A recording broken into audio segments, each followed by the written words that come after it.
بسم الله الرحمن الرحيم أياما معدودة فمن كان منكم مريدا أو على سفر فعدة من أيام أخر وعلى الذين يطيقونه فدية طعام مسكين فمن طوعا خيرا فهو خير له أن تصوموا خير لكم إن كنتم تعلمون। আল্লাহ রাব্বুল আলামিন রোজা সম্পর্কে বলেন, নির্দিষ্ট কয়েকদিন তবে তোমাদের মধ্যে যে অসুস্থ হবে কিংবা সফরে থাকবে তাহলে অন্যান্য দিনের সংখ্যা পূরণ করে নেবে, আর যাদের জন্য তা কষ্টকর হবে তাদের কর্তব্য ফিদিয়া দেওয়া, অর্থাৎ একজন দরিদ্রকে খাবার প্রদান করা।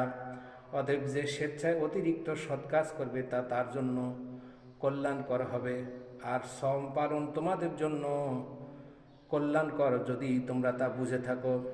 এ সম্পর্কে হাদিস শরীফের মধ্যে আসছেন, আয়েশা রাদিয়াল্লাহু তাআলা আন্নাহা আন্না রাসূলুল্লাহ সাল্লাল্লাহু আলাইহি ওয়াসাল্লাম ক্বালা মান মাতা আলাইহি সিয়ামু সাম আনহু ওয়ালিয়ুহু। ফরজ রোজা কোনো ব্যক্তির উপর যদি কাজা থাকে আর ফরজ করতে গিয়ে সে যদি পালন করতে গিয়ে সে যদি মারা যায়, মারা যাওয়া অবস্থায় তার অভিভাবক যারা আছে তাদের এই রোজাটি কাজাটা আদায় করে দেওয়া। সুতরাং যারা বেঁচে আছি তাদের কোনো প্রশ্নই আসে না।